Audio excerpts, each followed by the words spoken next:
Government job के साथ हमें टाइम कम मिलता है पढ़ने के लिए, तो हमें एक फिक्स ही एग्जाम की तैयारी करनी चाहिए, फिर हमें 2-3 एग्जाम की तरफ नहीं जाना चाहिए। जॉब के साथ साथ और इस 3 साल के गैप के बाद ये तैयारी करनी दोबारा स्टार्ट कैसे की? अच्छा, इस पूरी तैयारी में सोशल मीडिया का कितना रोल रहता है? मतलब आपका पॉजिटिव रोल रहता है, नेगेटिव रोल रहता है? डिस्ट्रैक्शन होता है कि नहीं होता? अगर पेपर ही जा रहा है तो एक क्वेश्चन को 2 बार एटलीस्ट जो लग रहा है कि इसमें फंस सकते हैं तो उसको कर लीजिए। आप कितने भी नोट्स बना लो सर लंबे चौड़े, अगर आप उसका रिवीजन नहीं करोगे तो कोई फायदा नहीं है। तैयारी करते हो सबसे बड़ा सेक्रीफाइस कौन सा लगा आपको, जो मैंने ये सबसे बड़ा सेक्रीफाइस किया? सर फैमिली टाइम ना दे पाना। जो इन बच्चों का सिलेक्शन नहीं हुआ, तो उन बच्चों से जब इंडिविजुअल लेवल पे बात हुई कि भाई कोई बच्चा 1 नंबर से रह गया, कोई आधे नंबर से रह गया, तो क्यों रह गया? कोई बच्चा 5 नंबर से रह गया। वहां फिर बात करके पता चला कि एक बहुत बड़ी जो प्रॉब्लम है वो कौन सी 5 चीजें ऐसी थी जिसकी वजह से आपका सिलेक्शन हुआ। सर सबसे पहले तो सर मेरे प्यारे बच्चों, नमस्कार आप सभी को। आज हम एक ऐसे बच्चे के साथ बैठे हैं जिसका नाम है आशु कुमार, और इस बच्चे ने सफलतम अपना प्रयास किया है। यूपी दरोगा में सिलेक्शन हुआ है, रैंक है 278।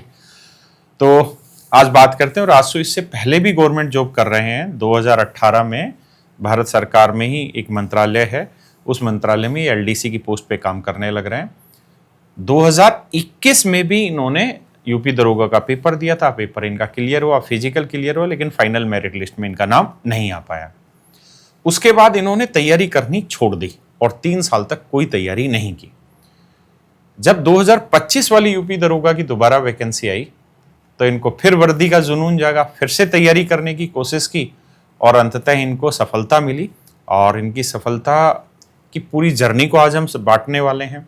बहुत सारी ऐसी चीज़ें हैं जो जिन बच्चों का सिलेक्शन नहीं हुआ वो किन कारणों से नहीं हुआ वो यहाँ से समझ सकते हैं। तो आप सभी का स्वागत है। सर आपका भी स्वागत है। आशु भाई धन्यवाद तेरा। सर थैंक यू सर, आप आए।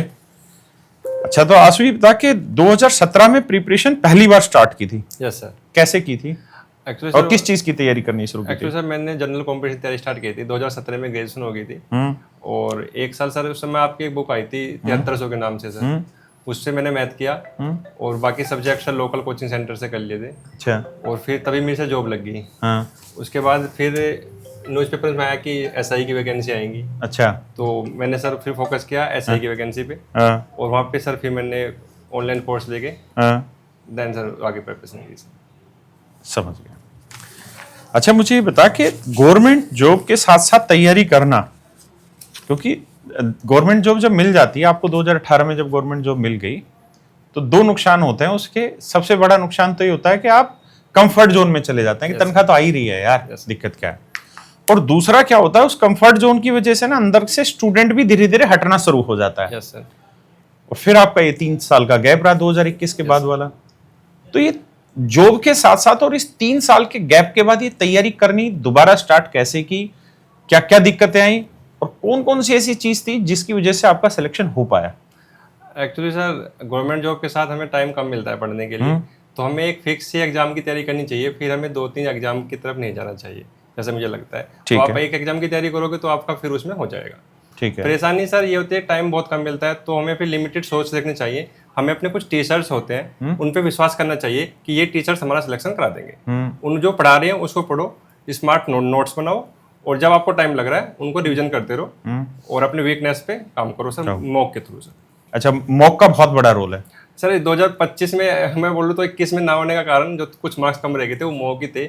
उस समय मैं कम मॉक दे पाया था। इस बार आपके ने सर जो ये ऑफलाइन मॉक कराए और कोई तो करा नहीं रहा था सर। ऑनलाइन तो मैं काफी जगह दे रहा था बट ऑफलाइन नहीं थे सर। तो स्टार्टिंग में जब मैंने ऑफलाइन दिए तो वहाँ मुझे पता लगा क्या कमियां है। फिर उन चीजों को, कमियों को धीरे धीरे मैंने इम्प्रूव किया और फाइनली सर उन मॉक की वजह से आज सर मैं यहाँ बैठा हूँ सर। अच्छा, ये जो ऑफलाइन मॉक टेस्ट है इसकी वैल्यू है सर? बहुत ज्यादा वैल्यू है, गेम चेंजर है सर। तो ये ऑनलाइन जो मॉक टेस्ट होते हैं, क्योंकि यूपी दरोगा में तो पेपर ऑफलाइन आना होता है और हमने जो ऑफलाइन कराया संडे टू संडे सभी बच्चों के लिए, उसमें डिफरेंस क्या होता है स्टूडेंट की नजर में कि भाई ऑनलाइन भी मॉक टेस्ट वही है, ऑफलाइन भी? तो डिफरेंस क्या आता है सर? डिफरेंस क्या आता है, हम लोग ये देख लेते हैं कि ऑनलाइन ज्यादा बच्चे मॉक देते हैं तो हम कहाँ स्टैंड कर पा रहे हैं उसमें। और ऑफलाइन में ये फायदा होता है कि हमारी जो सिली मिस्टेक्स होती हैं वो कम होती चली जाती हैं धीरे धीरे ऑफलाइन मॉक में से। और ऑफलाइन मॉक में मुझे लगता है एक फायदा ये हो जाता होगा, शायद आप लोग बताना ठीक है कि ऑनलाइन मॉक में तो क्या आप अपने घर पे बैठ के नॉर्मली मॉक देने लग रहे हैं। सर ये तो बहुत बड़ा है। जब हम वहाँ पे जाते हैं ऑफलाइन मॉक में तो वो एग्जाम हॉल की तरह ही वो प्रेशर होता है वहाँ पे। अपने घर से भी निकलना, सारी चीजें तैयार करना। अच्छा, फिर घर पे जब आप बैठे हो तो छोटा सा भी डिस्टरबेंस नहीं होता, लेकिन जब आप ऑफलाइन मॉक दे रहे होते हैं तो छोटी छोटी बहुत दिक्कतें आती हैं सर मैं और पेपर में भी आनी है। यस सर, मैं पर्सनली बताता हूँ। जैसे मैं 50 किलोमीटर दूर से मॉडल टाउन मॉक देने आता था, हाँ। तो एग्जाम में भी 50-60 किलोमीटर जाना है, तो जर्नी भी सेम होगी, प्लस वो 50-60 बच्चे साथ में बैठे हुए हैं, वो प्रेशर जो होता है एग्जाम मॉल का वो सेम हो जाता है उस समय सर। ओके, तो यानी ऑफलाइन मॉक हमें आगे भी कंटिन्यू करना चाहिए सर वो तो फायदा करेगा बच्चों को बहुत ज्यादा सर। और हमारे साथ ये लाइब्रेरी चलाते हैं, कहाँ चलाते हो भाई? बड़ौत में पुरुषार्थ लाइब्रेरी है। ये एक भाई है हमारे साथ, इनकी लाइब्रेरी बड़ौत में पुरुषार्थ लाइब्रेरी। तो हमारे पास जब टेस्ट हम कंडक्ट करा रहे थे ऑफलाइन पूरे यूपी में, तो सबसे बड़ी दिक्कत हमें जो थी वो ये थी कि जगह नहीं मिल रही थी कि कहाँ टेस्ट कंडक्ट कराएं, और दूसरी उससे भी बड़ी दिक्कत ये थी कि कितनी जगह पे स्टाफ भेजें।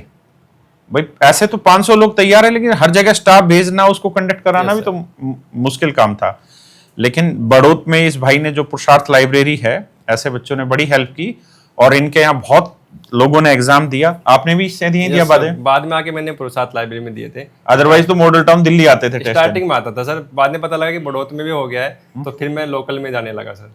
अच्छा, और एक इसने बच्चे ने बड़ी अच्छी चीज कही कि सर जब आपने मॉक टेस्ट रखा ऑफलाइन, तो आपने तो फ्री मॉक टेस्ट रखा पूरे बच्चों के लिए, लेकिन इसने कहा कि उसका सबसे बड़ा जो नुकसान था, हम पुरुषार्थ लाइब्रेरी में बोला जब टेस्ट कंडक्ट कराते थे बड़ौत में, तो बच्चे आते 5 मिनट बैठते, पेपर फाड़ते और चले जाते, क्योंकि उनकी जेब से 1 रुपया नहीं जा रहा था। उनको नहीं पता चल रहा था कि क्या क्या एफर्ट हो रहे हैं इस चीज के लिए। तो फिर कितने रुपए रखा था एक बच्चे पे? शुरुआत में 30 रुपए। तो स्टार्टिंग में फिर इसने 30 रुपए हर एक बच्चे पे चार्ज रख दिया कि भाई जो भी मॉक देगा, दिल्ली वाले बेशक फ्री करें, लेकिन अगर यहाँ आप एसी में बैठ के मॉक देंगे तो 30 रुपए आपका चार्ज लगेगा ही लगेगा। तो फिर इसने कहा कि सर उस 30 रुपए के चक्कर में क्या हुआ कि केवल सिंसियर ही बच्चा मॉक देने आया। Yes sir. और उसके बाद फिर रिजल्ट भी बहुत उसी मॉक टेस्ट से हमें मिले भी, और उसका बड़ा फायदा भी मिला। तो आपको यार थैंक यू। एक बार आप आई जाओ कैमरे के सामने। अरे मेरे एक ऐसे भाइयों को भी यार जो बच्चे, देखिए आज के समय में ना, पहले एक वक्त होता था जब हम ये कहते थे कि गौदान बहुत बड़ा होता है, कन्यादान बहुत बड़ा होता है। मैं आज के समय में कह रहा हूं कि अगर आप कुछ कर सकते हैं ना बच्चों के लिए, तो लाइब्रेरी की व्यवस्था करिए। आप पैसे लीजिए, बाकी लोग अगर 400 रुपए महीना ले रहे हैं तो आप 600 रुपए लीजिए, लेकिन उस 600 रुपए में बच्चों को माहौल वो दीजिए जो पढ़ने का माहौल होना चाहिए। तो यार आपको थैंक यू, आपने हमारा टेस्ट कंडक्ट कराया।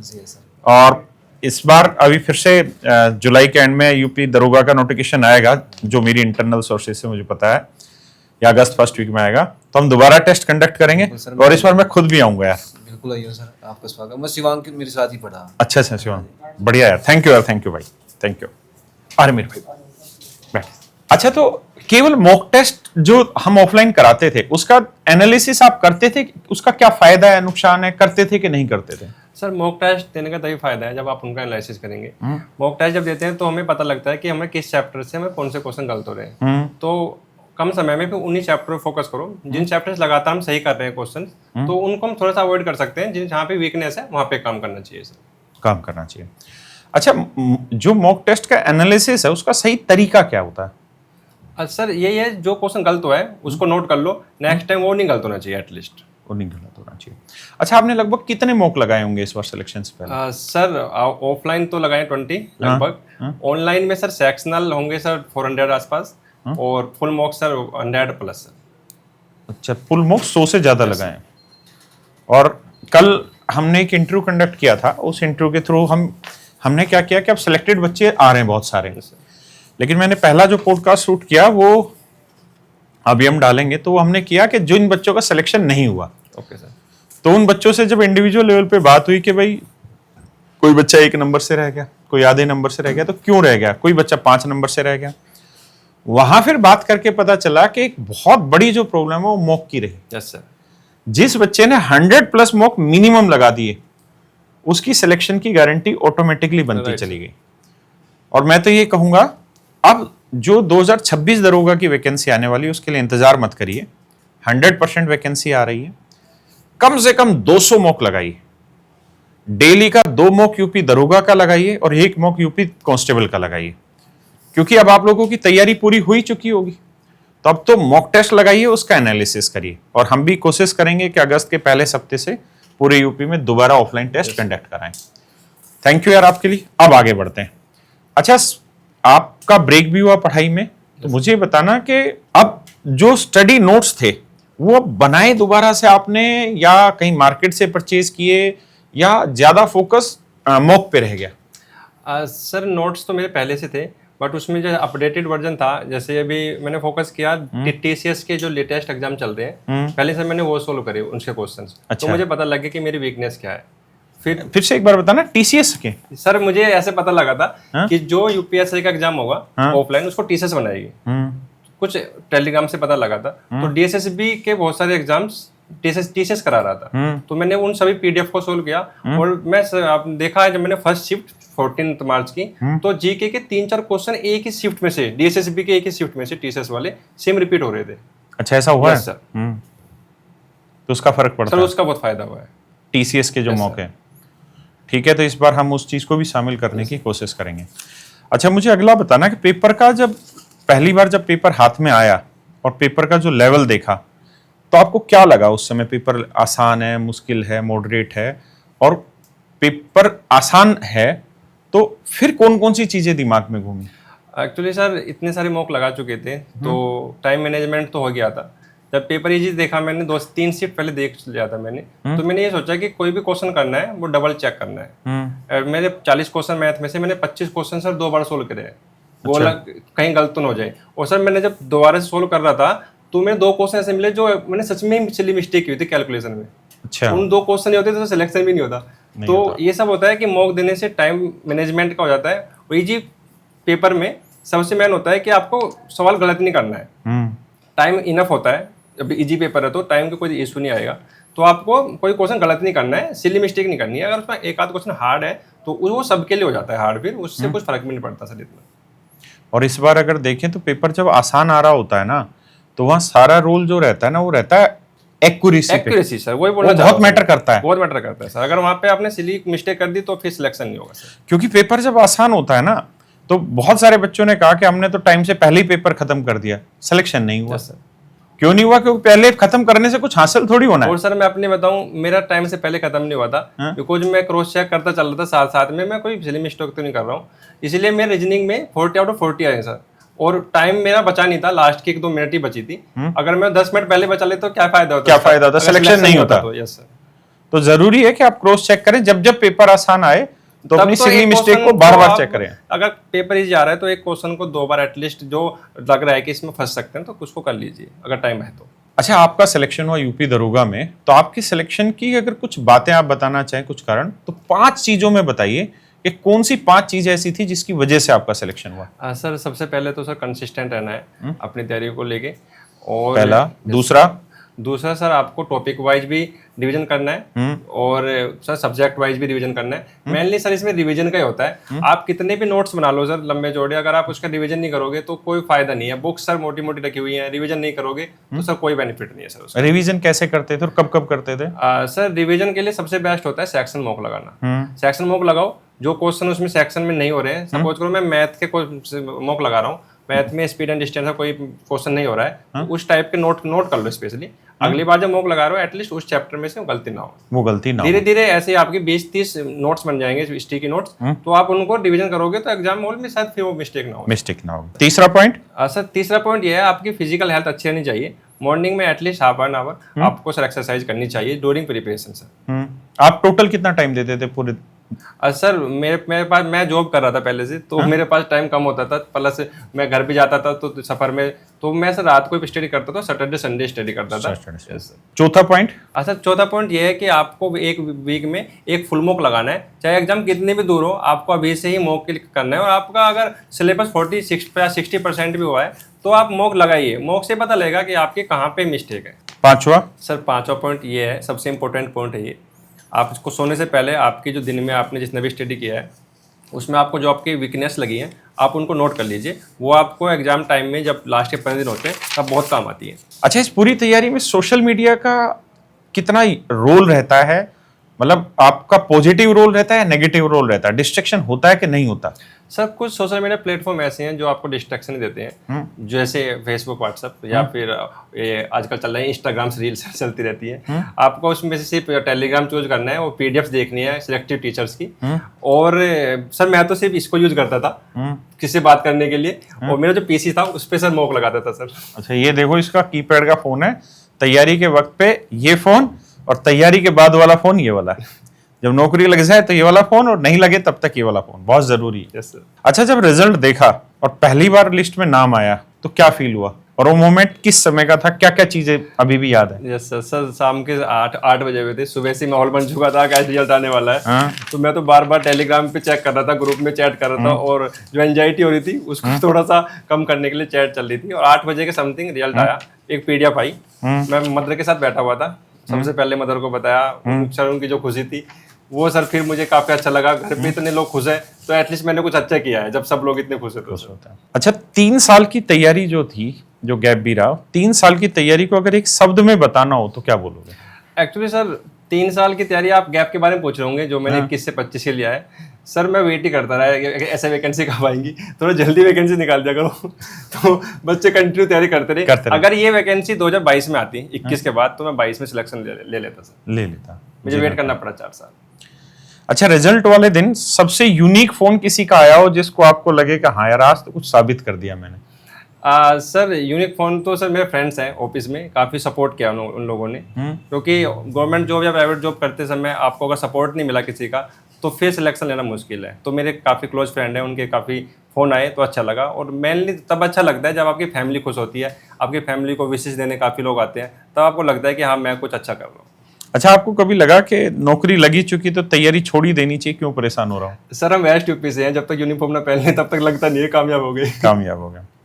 अच्छा, आप अपनी तैयारी करते वक्त है ना, जैसे 2021 में आपने तैयारी की, सिलेक्शन नहीं हुआ, यस सर। तो तैयारी वक्त करते वक्त कौन सी ऐसी सबसे बड़ी गलती आपको नजर आती है जिसकी वजह से आपका सिलेक्शन नहीं हुआ? Sir revision. सर हम सर वही है, मैं बार बार बोलूँगा, मॉक दो और रिवीजन करो। आपका कोर्स कंप्लीट हो जाता है 6 महीने में या 1 साल में। उसके बाद सर सिर्फ रिवीजन ही करना होता है, मल्टीपल रिवीजन। और मेनली मैं एक बात और बोलूँगा, आप सिर्फ एक टीचर्स को फिक्स कर लो कि इन 4 टीचर्स से मुझे 4 सब्जेक्ट पढ़ने हैं, इधर उधर मत जाओ, वो आपको परफेक्ट कर देंगे उस एग्जाम को क्रैक करने के लिए। अच्छा, कौन सी एक ऐसी आदत थी जिसकी वजह से आपको सबसे ज्यादा नुकसान हुआ? एक्चुअली सर गुड फ्रेंड्स के साथ ना रहना मुझे लगता है सबसे ज़्यादा आपका नुकसान होता है। आपको आप देख लेना चाहिए कि जो मेरा फ्रेंड सर्किल है वो कैसा है। अगर वो आगे बढ़ने वाला है तो सर आप भी उनके साथ आगे बढ़ ही जाओगे। बट अगर नेगेटिव पर्सन के साथ रह रहे हो तो मुझे नहीं लगता कि आप फिर आगे बढ़ोगे सर। अच्छा, मॉक टेस्ट का स्कोर या फाइनल रिजल्ट, किसने ज्यादा दुख पहुंचाया? सर आप 2021 की बात कर रहे हो। सर उस समय मैंने मॉक थोड़े कम दिए थे, और जब रिजल्ट आया, फाइनल रिजल्ट आया, तो थोड़ा दुख हुआ सर कि इस बार का मौका निकल गया, वैकेंसी अगली कब आएगी, वेट क्या सर फिर नेक्स्ट वैकेंसी का। अच्छा, तैयारी करते हो सबसे बड़ा सेक्रीफाइस कौन सा लगा आपको, जो मैंने ये सबसे बड़ा सेक्रीफाइस किया? सर फैमिली टाइम ना दे पाना। मैं पहले से जॉब कर रहा था और मैं पहले से टाइम कम दे पा रहा था, क्योंकि वर्किंग ऑफिस में रहते हैं, और घर जाके भी उनको टाइम नहीं दे पाया। अपनी पढ़ाई में लगा, जितने भी 2-3 घंटे पढ़ता था रात को। तो यही रहता है सर, सेक्रीफाइस किया, अपनी फैमिली को टाइम ना दे पाना। अच्छा, आपकी तैयारी में जब आप पढ़ रहे थे तो आपने लाइब्रेरी पे पढ़ाई की या अपने घर पे पढ़ाई की? सर 2021 के टाइम पे तो गांव में लाइब्रेरी नहीं थी। इस बार 2025 में हमारे गांव में लाइब्रेरी बनी है, काफ़ी अच्छी लाइब्रेरी है। उसमें बैठ के पढ़ाई की है सर रात को सर। रात को? और फिर बाकी सैटरडे संडे। और कितनी देर पढ़ते थे? सर मंडे टू फ्राइडे तो 2 घंटे पढ़ता था, और सैटरडे संडे से 8 से 10 घंटा। सैटरडे संडे 8 से 10 घंटे पढ़ते थे।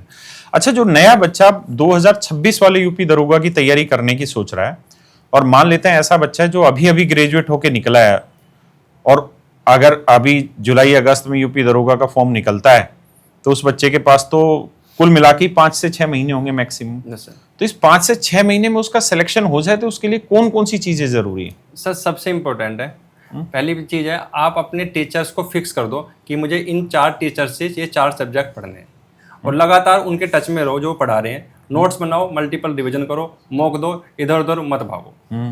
जी सर। अच्छा, जब आंसर की देखी यस सर, तब कुछ समझ में आया कि होगा कि नहीं होगा इस बार सिलेक्शन? सर एक्चुअली मैं इतने मॉक देता था, ऑफलाइन देता था, तो मेरी रैंक अच्छी आती थी, अंडर 100 ही आती थी, चाहे 50,000 बच्चे मॉक दे रहे हो। तो मुझे लग रहा था कि इस बार हो जाएगा, सिर्फ सिली मिस्टेक नहीं करनी है।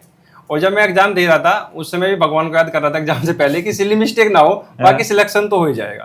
और जैसे ही मैं बाहर निकला, बिना चेक करे रिजल्ट, मैंने घर पे बोल दिया कि मेरा इस बार हो जाएगा। Yes sir. आंसर की चेक नहीं की थी, मैंने बोल दिया था कि इस बार मेरा हो जाएगा, बिकॉज मैंने सिली मिस्टेक नहीं किया है। हार्ड क्वेश्चन गलत हुआ है जीके में एक दो, तो सभी का हुआ होगा। अच्छा, जब पेपर देने बैठे तो उस समय कोई ऐसा सवाल याद है आपको जो आपको लग रहा है कि यार ये सवाल मेरा जीके में गलत हुआ है, या मैथ में जैसे एक आध सवाल गलत हुआ है कि हाँ ये थोड़ा हड़बड़ाहट की वजह से गलत हो गया, मैं इसको सही कर सकता था? यस सर, एक क्वेश्चन था कि जब आपको हिरासत में लाते हैं किसी व्यक्ति को, तो वहां पे क्या होता है, सबसे पहले सबसे इंपॉर्टेंट चीज क्या है? तो मैंने उसका आंसर लगाया था कि वहां पे कैमरा लगे होते हैं, तो मैंने ये नहीं देखा कि बॉडी कैमरा था उसमें, अच्छा। ऑप्शन में तो बॉडी कैमरा तो नहीं होता, वहां पे था उसका जो राइट आंसर था कि मेडिकल होता है सर सबसे पहले। हाँ। तो वो मुझे लगा कि ये करना चाहिए था, अच्छे से आईपीसी आरपीसी पढ़ी थी, फिर भी सॉरी बीएनएस, फिर भी सर वो क्वेश्चन गलत हुआ। अच्छा, आपके हिसाब से सपना देखना ज्यादा मुश्किल होता है या सपना पूरा करने के लिए जो पेशेंस चाहिए होता है वो मुश्किल होता है? सर सपना देखो, और अगर पेशेंस नहीं रखोगे तो सपना पूरा भी नहीं होगा। पेशेंस रखना बहुत जरूरी है सर। पेशेंस रखना, और वो पेशेंस ही आपको कामयाबी की ओर लेके जाता है। नाइस। अच्छा, जब आप कॉम्पिटिटिव एग्जाम की तैयारी कर रहे होते हैं और पेपर में बैठते हैं तो सबसे ज्यादा कंपटीशन किससे होता है, दूसरों से या खुद से? सर कंपटीशन मुझे लगता है खुद से है। अगर आप अंदर से कॉन्फिडेंस नहीं आ रहा है आपको, तो सर फिर मुझे नहीं लगता कि आपको सफलता मिलेगी सर। खुद से कॉन्फिडेंट होना जरूरी। खुद से कॉन्फिडेंस जरूरी। अच्छा, आप किसी को कुछ कहना चाहें या नए बच्चों को कुछ बताना चाहें तो आप बताइए बच्चों। जितने भी मुझे सपोर्ट किया है, सबसे पहले तो मैं उनको थैंक यू बोलूँगा। आपके सपोर्ट के बिना तो ये होना बहुत ही इम्पॉसिबल था। नए बच्चों के लिए ये है कि आप अपनी फैमिली को देखिए, अगर आप गवर्नमेंट जॉब नहीं लग पा रहे हैं, आप कैसे सर्वाइव करोगे, काफ़ी लोगों को कैसे खुश करोगे जो आपके पीछे हैं। तो डेली पढ़ना है, सोशल मीडिया से बिल्कुल अलग रहना है, वो चीज़ पे फोकस करना है जो आपको आगे बढ़ा रही है। थैंक यू मेरे बच्चे, बहुत बहुत धन्यवाद आप सभी का, थैंक यू।